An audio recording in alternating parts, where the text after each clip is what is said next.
Hey, everybody, Jamie here. So, if you listened last Tuesday, you know that we had been planning to air an episode that day with a man in Gaza. But because of repeated connection problems, we couldn't. We did finally get him, though, and you're going to hear that episode now. Critically injured, but also the remaining population in the area gets to be displaced, and this is the tragedy of every airstrike. There is this truly haunting video that I've watched of Al Jazeera reporter Hani Mahmoud. It was shot a few months into Israel's military campaign in Gaza. He's reporting live from the city of Rafah, and he's talking to the host.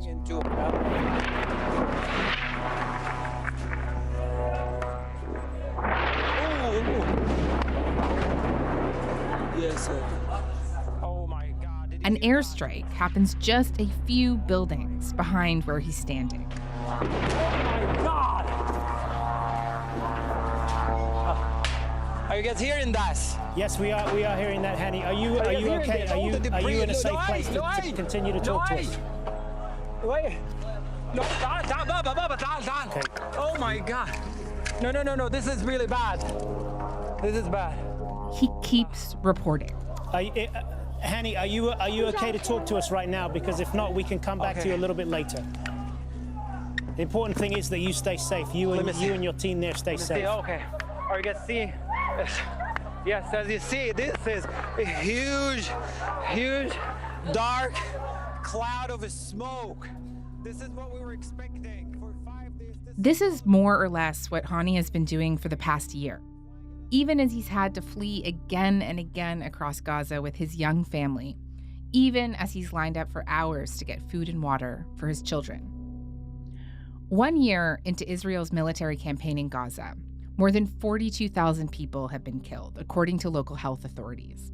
But they estimate another 10,000 may be buried under the rubble. More than 80% of health facilities are destroyed or damaged, as are more than 90% of roads. Every university in the territory is gone. One UN report said it could take up to 80 years to rebuild all the destroyed homes. And at this point, there doesn't appear to be an end in sight. So today, I'm speaking with Hani Mahmoud, a father and reporter in Gaza, about surviving through the last year. Hani, hi, I want to thank you so much for being with me today. Thanks for having me. Thank you. I wonder if we could start by talking a bit about your life before October 7th, 2023. Where did you and your family used to live before this military campaign began a year ago? Well, I'm coming from an academic background. I was very much involved with academia, doing research. The last project that I worked on before October 7th had to do with providing jobs for graduates. My wife and I worked on that side by side. Gaza pretty much is our hometown, not only for me and my wife, but also for our kids. Mm-hmm. Everything that we did was evolving around this, what we were working on, academia, but also we have some outdoor activities. And by outdoor, I mean, there isn't a lot of options in Gaza to do in terms of outdoors other than the beach or go for a brief walk in the streets of Gaza. There were a couple of coffee shops that we used to hang out. I remember October 6th, that's like in the evening, the night before October 7th. Mm-hmm. We planned something to do with the kids, and we planned a picnic on the beach. My second son, a little bit autistic, and once in a while we felt like we needed some outdoor activities to keep him involved in the outside world. So that's the plan we had, and we never done that. And for almost a year now, I haven't been able to provide him with what he needs in order to continue his therapy. And I feel very much he's been regressing because we've been busy all year just worrying about priorities, food, water, protection for the whole family. And we did not pay much attention to what he needed for him to continue. I mean, how could you, right? How could you? Honey, could you tell me more about your kids, about your son, about your other kids? How old are they? What do they love to do? I have a 4 What did they dream about before October 7th? Well, I have 3 kids. The oldest is in grade 4, And my second son, Yusuf, was 8, and the little one, Hanin. And Hanin has been my co-journalist for this whole year because every time I come home, she wanted to put the vest on. She wanted to sit the helmet. The helmet is so big. It covers 90% of her head. Hmm. They've been watching me on my wife phones and they just want to imitate what they are seeing. When I talk to my wife about my day reporting about what's going on, the little details that I try as much as I can, kids do not listen to because it's not appropriate for their age to hear about blood and destruction and I sometimes I get very emotional because there's nothing left for the kids yet. Mhm. They're not living a normal life now.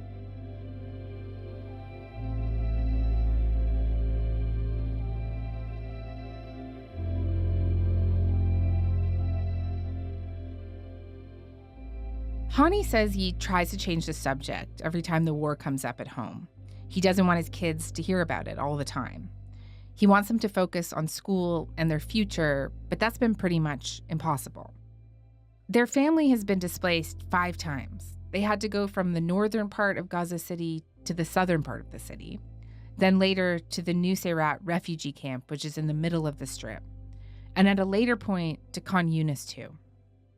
They don't talk much about their ambitions and their dreams. We've been forced into evacuation 5 times. And that has been very exhausting, very draining for the kids. And every time we move somewhere, our sense of safety is reduced every time. Yeah.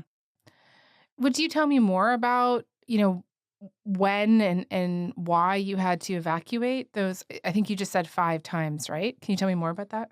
Well, evacuation happened. I mean, it's called evacuation, but to be honest with you, this is more of a like enforced internal displacement, and there's literally no safe place across the Gaza Strip.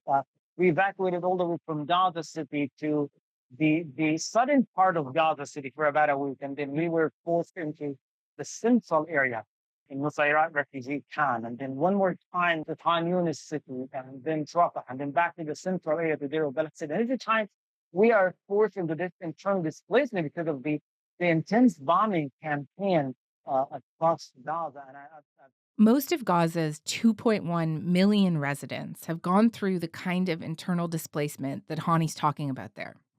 According to the UN's humanitarian agency in the Palestinian territories, 90% of people in the Gaza Strip have been internally displaced at least once, and some up to 10 times since October 7th. Hani's whole extended family has been deeply affected by this. He says that some have had to go to overcrowded, unhygienic evacuation centers, and others were killed inside their homes because they didn't have enough time to evacuate.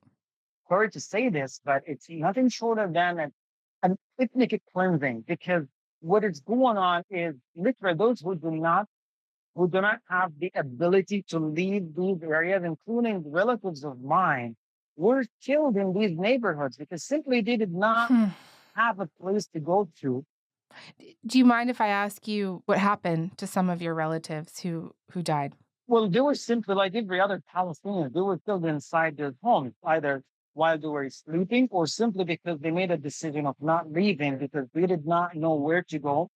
They did not have a place to go to. And the majority of evacuation centers, it's not a suitable environment where they're packed, they're overcrowded, no space available for people, let alone the spread of diseases, the internal conflicts between families over space.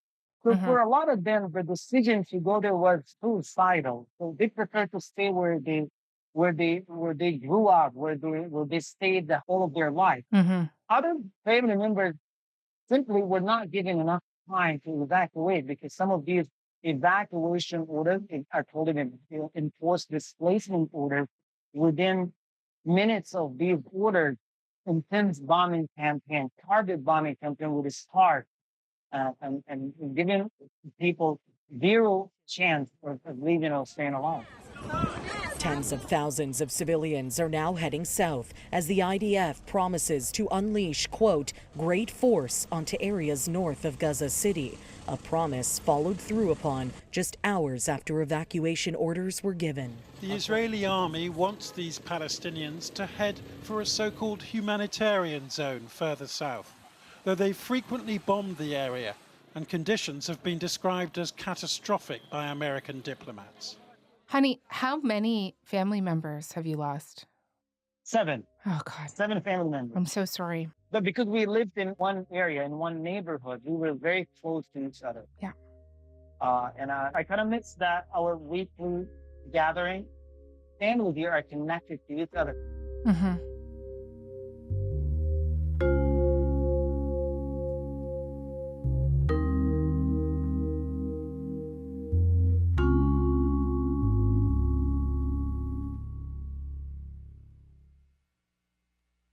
When you're fleeing with your family, how are you doing that? Are you on foot? Are you packing up all your belongings into a vehicle? How did you do it so many times? Well, the first 2 times we've had vehicles available. The third and the fourth and the fifth time, we did not have that luxury because simply the major parts of the Gulf ran out of fuel. And we ended up leaving on foot. So me, my wife, and the kid, my 2 parents, were in their late 70s, have some health complications. It was a very long journey. Every displacement has its cost on a social level, on a financial level, and also the psychological level. You're not as stable. You're running for your life, and it takes part of your sanity away, part of your sense of safety. And on a social level, our family is scattered right now. It's everywhere across Gaza. I have a sister that I haven't seen for a whole year now, a whole year. And it was just a month ago that I knew where she is actually staying with her kids. So, sorry, do you know where she is now?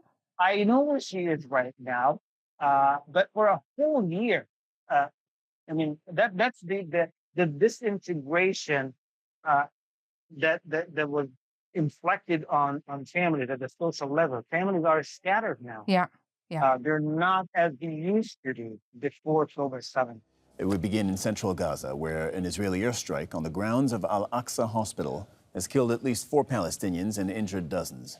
Al Jazeera's Hani Mahmoud joins us live from Deir al-Balah. That's in central Gaza. Hani, you're just outside Al-Aqsa Hospital. It's where you've been reporting from, and that is where the attack took place yesterday. Can you run us through what happened? When did it happen? Who was in those tents? Yes, sir. Well, I'm standing about 50 meters away from the tent site that was bombed in overnight multiple areas. Hani is now based in Deir al-Balah in central Gaza. Access to water and food remains extremely difficult. You have to queue for hours to get basic goods, and you have to pay way above its value.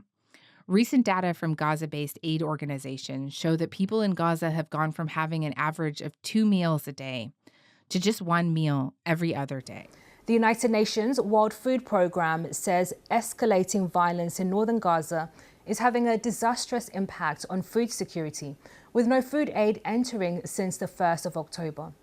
They say the north is basically cut off, leaving them unable to operate. Hani says in the past year, he's really had to just take things day by day and has had to rely a lot on family members to help with getting those basic goods. That reminds me of that.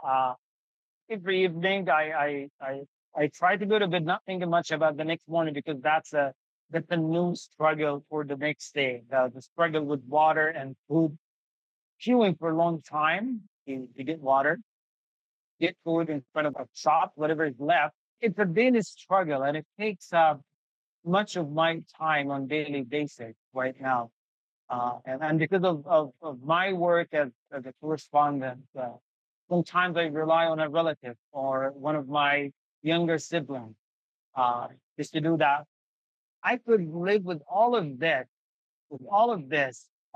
but the taking advantage of the situation where you end up with the stuff that costs you less than $1 right now in the black market, because there's only a black market running across the Gaza Strip right now, costs you $10, $15, $20.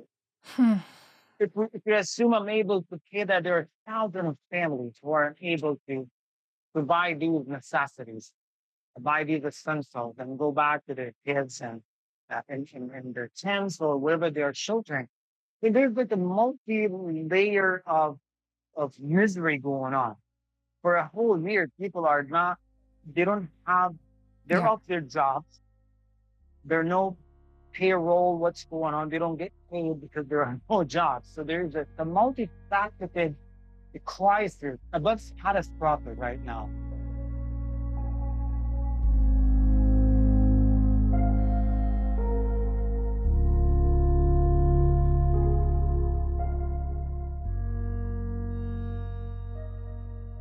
Earlier in the conversation, Hani said that he didn't like to bring up the war with his kids. But I wanted to get his thoughts on what he would say when he had to. Like when his kids would ask him questions about it. And Hani didn't give the answer I expected. I thought he might talk more about immediate things like bombs. But he said that it was important for him to talk to his kids about the history and context of the war and not just about the war itself. That to only hear about the war in isolation would be a recipe for radicalization, which is something that he's seeing and hearing when he's reporting. Yes, I mean, we see it happening every day. And the reason it's hard to challenge it because all what we're seeing for a whole year, the intense bombing campaign, the destruction. If I'm saying there is nothing left of God, I'm not exaggerating. This is a reality. And according to the United Nations, according to European Union experts, that it will take tens of years to rebuild Gaza. But the schools, they are the only hope for children here. The schools are gone, all of them. Their destruction is done for a purpose, and the purpose is either to drive the population out, to conduct population transfer, or it just to end the whole society. Now, when you hear people talk about radicalization, and that was the end of all of this. October 7th, as much as I hate it, I don't think it should never happen. I think people who were behind it should be held accountable. But it was not.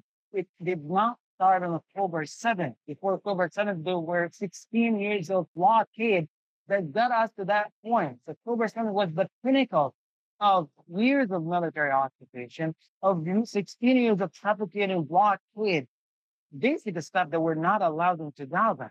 It's as simple as toilet paper, sanitary pads. Israel controls everything and everyone that goes out or comes in. And precious little comes in these days. Around 2 million people are stuck here in the Gaza Strip, a tiny shut-off piece of land where no one can leave without Israel or Egypt's permission, and most people have never left at all. The very fabric of Gaza is breaking down. The roads have turned into sewers. The water supply is sporadic, as is electricity. Sanitation is an issue, and there is widespread poverty and unemployment. So all of this got us into October 7th. Nobody talked about the fact for years the Israeli military dictated every aspect of our life. Who gets a job, who does not get a job. There is economic suffocation. There is political oppression. And if you talk about human rights, there are no human rights at all, no civil rights whatsoever. I mean, you can talk about Hamas as much as you want. They're horrible, they're bad, we don't want to see them. But there is a bigger institutional racism, institutional occupation, institutional oppression going on. You need to get rid of that. And then it's easy to get rid of every other byproducts of it.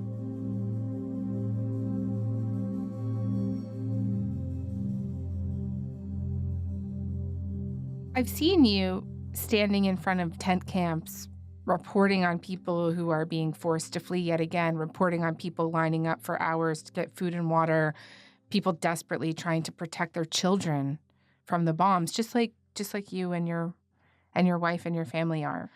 People mourning their loved ones, just like you and your family. As you see, collapsed fathers, crying mothers here. the tragedy of death that has been happening over and over every single day. We don't recall a day going by without watching this scene happening right here at the courtyard of the hospital. What has it been like for you to report on these things when you yourself are going through them? Well, it has been very, very difficult, very draining, to be honest with you, because as soon as I'm done with my report, I collapse. And to be honest with you, I start to worry about my well-being and my mental health, because my level of response to these events has changed over time. I mean, I used to be I get very emotional. I cried.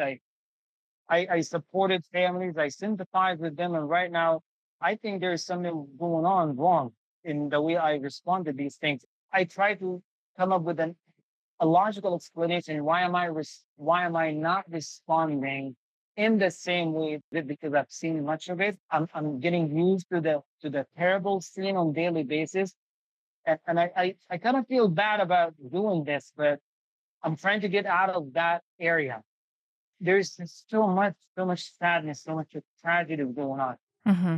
I can talk to you for a day about the many times that I had to sit with only one surviving family, only one of 20 others who were killed, or a child who was the only one who's left. And that just because that could have been me or my kids or any one of my family members. No one is left for a little girl who survived, or for a young boy who survived. What kind of life are they looking ahead of them? How are they going to accept that?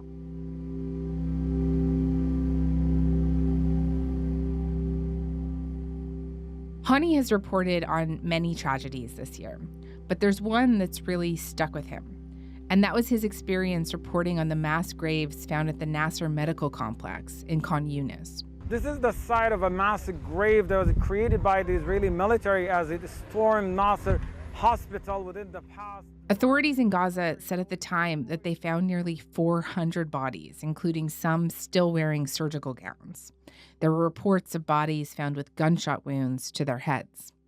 At the time, the Israel Defense Forces said accusations that they had buried the bodies were categorically false. Hani spoke to people who thought that their loved ones could be in those graves. Mothers and fathers calling their children's names as they searched body bags. One story we covered, the massive grave of Nasser Hospital left in Khan Yunis, and that was perhaps the hardest thing that I've covered.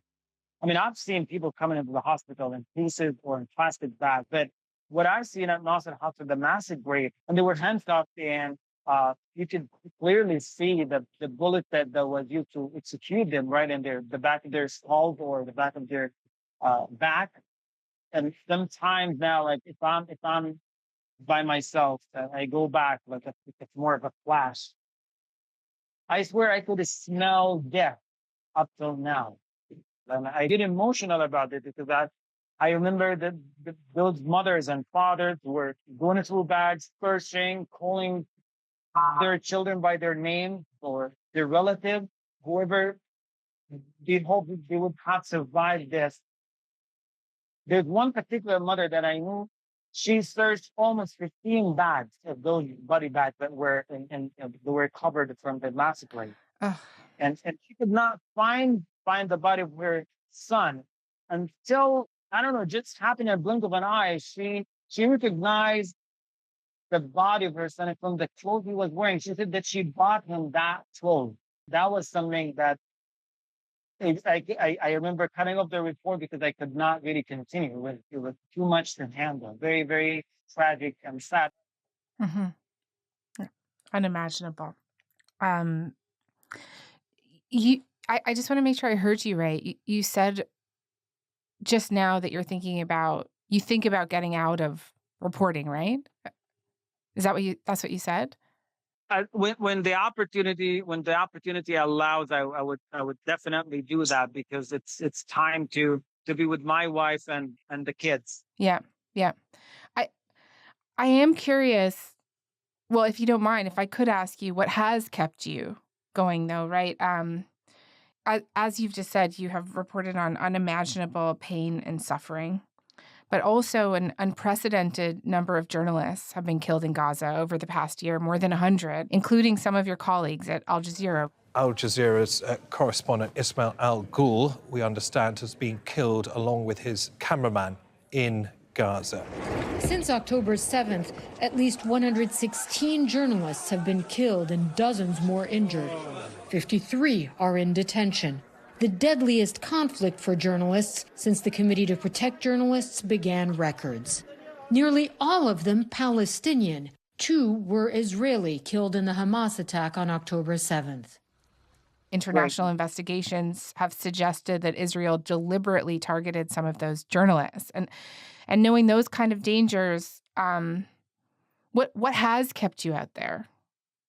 What part of it is the need for the truth to be told, because as of now, I mean, with so much misinformation going on, there is so much misinformation, so much concentration on one particular event, October 7th, and leaving an entire context of what have led to October 7th, all these years of occupation, all the mistreatment of Palestinians, the illegal settlement, the closure of the ground, the crossing, the prevention of the Palestinians living a normal life, the dispossession of land, all of this, nobody talks about it. So there is a need to talk about it. I lived here. I'm part of this struggle. I'm part of this misery that's been going on for generations. It has taken already my grandparents' generation, my parents, and my generation. I'm not trying to underestimate what happened, but to take one single event and just put so much focus on it and leaving everything out is not fair. It's not fair for the civilians who've been struggling on a daily basis. So there's a need for a more accurate narrative of what's going on. It's just that's the responsibility that I carry on my shoulders. Hani, I want to thank you so much for this. You're a tremendous journalist. Truly, truly tremendous.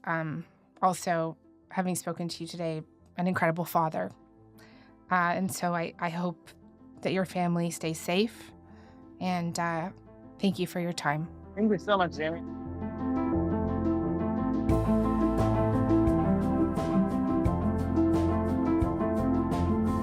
All right, that is all for today. I'm Jamie Poisson. Thanks so much for listening, and we will talk to you tomorrow.